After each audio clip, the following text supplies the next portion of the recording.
I don't think so, primarily because I'm just too scared to do that. Like, if it's their footage, I mean, they could easily just be like, that wasn't funny.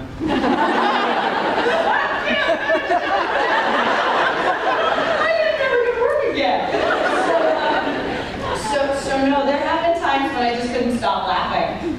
But that wasn't intentional. There are others who are far better at it than I am, and I leave it to them. If you want to prank boys, go for it. I, in the meantime, am just trying to get through Sharon making fun of me. It was not heat last time. Okay, so there's you have to get marks because the camera is already focused. So if you don't stand on your mark, you are out of focus to take it straight. You got to do it again. So I'm talking as I'm walking, and I'm supposed to hit my mark. Now, he's got a line, so that means I know the cameras, they're not going to use the take of the camera on me, so I look down to hit my mark and go back up. He literally, and it's my take, he literally goes, okay, wait, we gotta stop. And I'm like, oh, fuck, I'm so in trouble. What did I do? We gotta stop, because I just gotta show you what Kim just did. Okay, so, I'm doing this on camera. I know the camera's rolling, so like, you may end up seeing this on the gag reel. He's like, this is Kim, this is da-da-da-da. Because he's so tall that everything's exaggerated anyway. And then when he does me, like there was a time when I was trying to step over props because it was a hot set, and he's like, hang on. I gotta show you okay, we're all walking like this now.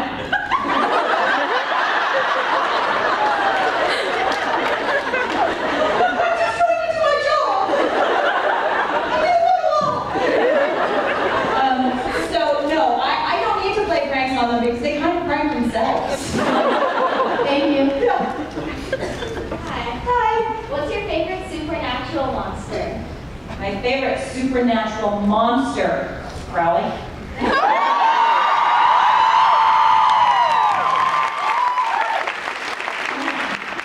That's the answer. It's just fun. Hi.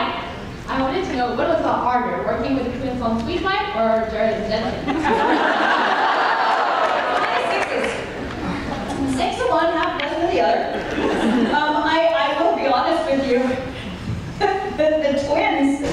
the twins were harder on my psyche simply because they were the ones who explained terms to me that I should never have known. They were really the ones that, like, Jared and Jensen insinuate, Dylan and Cole just went there. Oh, I didn't know that's what teabagging was. Explain it to me. Thanks. I'm not a woman now.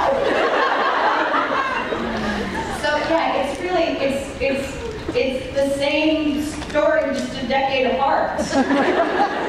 Right? Cute blonde boys who wreak havoc and mayhem, and I try to keep up with them. Go.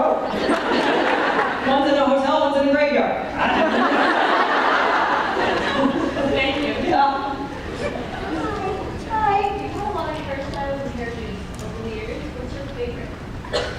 That one. Yeah, I don't know. This was cut by myself with I don't even drink anymore, so I can't blame that. I got done with the series and I saw the shooting and I was like, oh, I look like a Monchichi doll. And so me and a razor sat down in my bathroom and this is the result. I'm sorry to my hairdresser. But my favorite was platinum when I was doing stage because I wore wigs. So it was white blonde and really super short, and I really liked that. If I had my life to myself and wasn't trying to get hired as a mom all the time, I would have little white dreadlocks. I think that'd be super cool. But yeah, I don't, not a lot of call for 45-year-old dreaded actors. Yeah, so the role of the soccer mom today will not go to you. It was the extra earring, wasn't it? Sorry. Hi. First, I just want to say thank you for being somebody that my daughter can emulate and not a Kardashian. Oh, thank you. And you know what? The potty mouth will clear up. She thinks you're fuck past.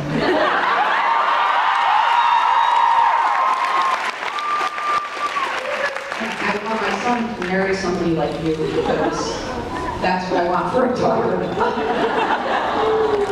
But my daughter, it sounds a lot like your daughter. She's crazy and when it gets quiet, I'm wondering what she's doing. It's usually something involving explosives. She's 11 and she cooks things up and you never know what it is. So what is the craziest thing your daughter's done that you've gone, oh, it's fine. Oh, it's too quiet. Well, we don't let her alone by herself. We don't let her by herself. That's because we have pets. And she's, no, do you know she's autistic? I figured that. Yeah, she's on the autism spectrum, which, quite frankly, I'm learning doesn't mean shit. Autistic people are people.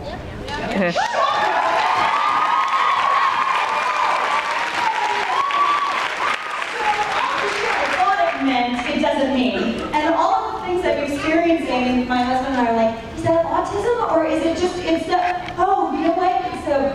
It's a word and my daughter is my dog. So we're learning to kind of get out of our heads in terms of a label and just pay attention to who she is. She's a really feisty, amazing kid. But no, we don't let her be by herself often.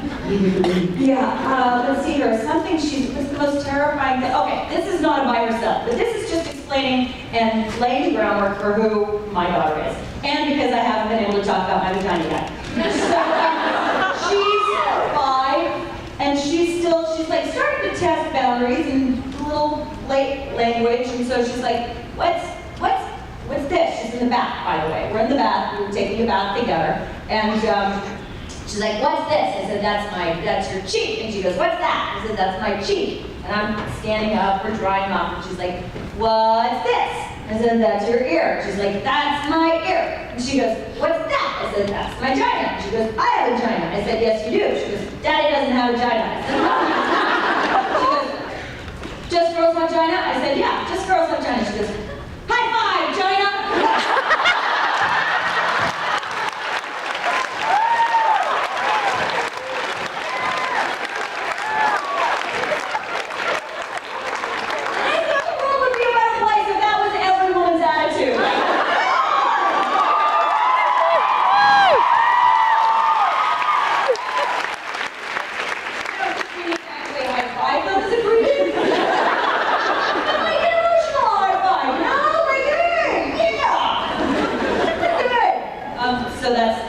There's my daughter. That's my kid. The last math test she took a couple weeks ago, she answered 2 for every problem. Except for the one that was 0 plus 0, she left out blank. She's mastering the art of defiance. Hi, so you went to Hawaii. What was your inspiration behind the album Who Needs Kids? I didn't have anything to do with it. The question was, what was the inspiration behind the album Who Needs Kids? I had nothing to do with that. That was like an alternate world. So what they were trying to do is come up with, what's the least Carrie Martin thing to say? Who needs kids? But yeah, I didn't know that was the name of my album until I actually saw it in my hand on set. I was like, oh, okay, well, that's right. All right. Yeah. So I'm sorry, I would love to tell you what the inspiration for that is, but we'd have to ask a different person. Hi there. I was just wondering, what's the best advice that anyone has ever given you? I'm sorry, what's the best what? Advice that anyone has ever given you? I have 2 pieces. One is a piece of acting advice. It came when I was on the soap opera, and a woman said, if it's on the page, you don't need to play it. So for any aspiring actors out there, when you've got those lines that are like, I hate you, but actually is expressing an emotion, don't be redundant. Pick a different emotion. Find the humor, find the love, find the apathy, whatever it is. You're gonna find a more interesting, because very rarely in real life do we say what we're actually meaning. Like, how often do we say I love you when what we mean is please love me? Like, it's a lot of, or, that's fine. Yeah, we know what we're talking about that. So that was good acting advice. It says that you don't have to play it, it's already done. The other good advice I got recently is from a lovely man who frequently texts me this, which is, don't listen to your head. Yeah, all of my shit pretty much up here. So if I just stop listening to that, I tend to have a lot better time in life.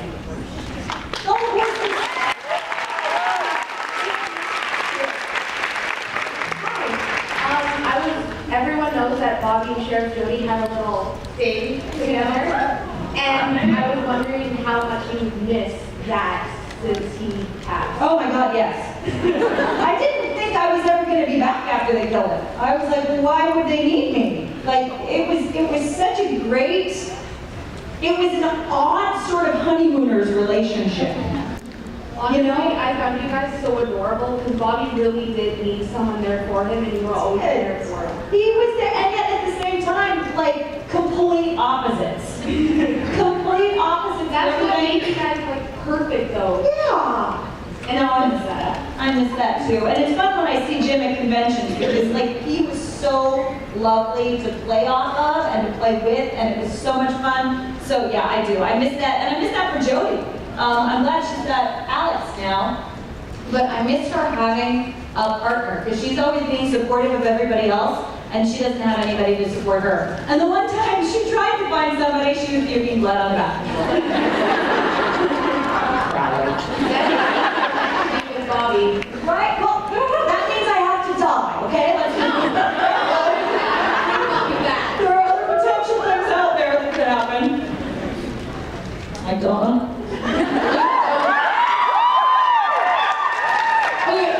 I ship it.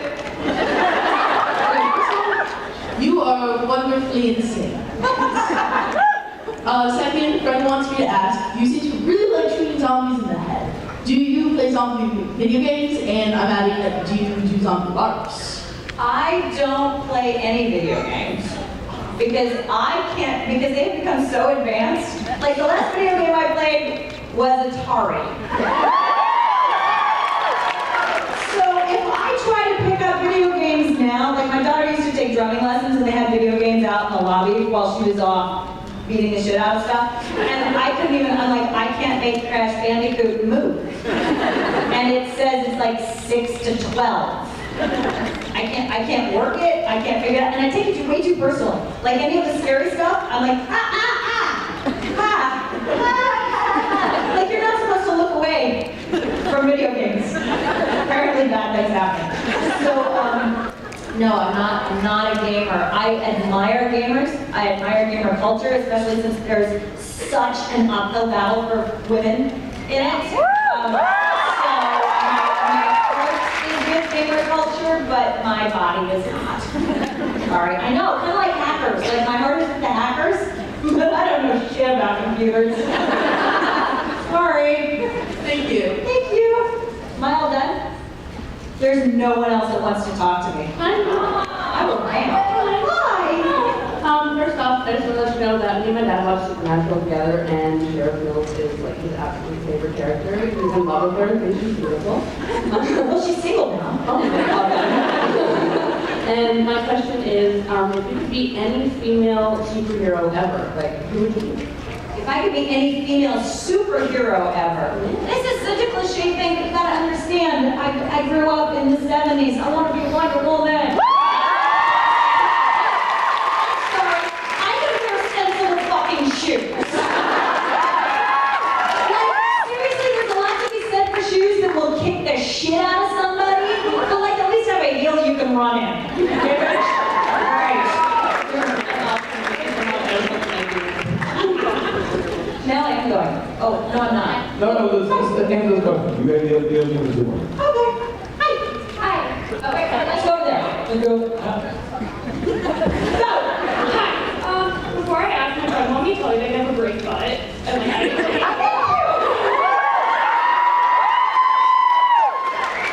Gravity's not been kind to me, but I'm still persevering. And also my question, who was the most intimidating in the cast when you first started working on the show? The most intimidating in the cast. Intimidating because they tried, or intimidating because they haven't? No, they're just scary. Like, Just scary. Jared. Yeah. Yes. It's like being savaged by a Labrador. No, they were not scary. Like visually, because I'm intimidated by beautiful people, they were scary.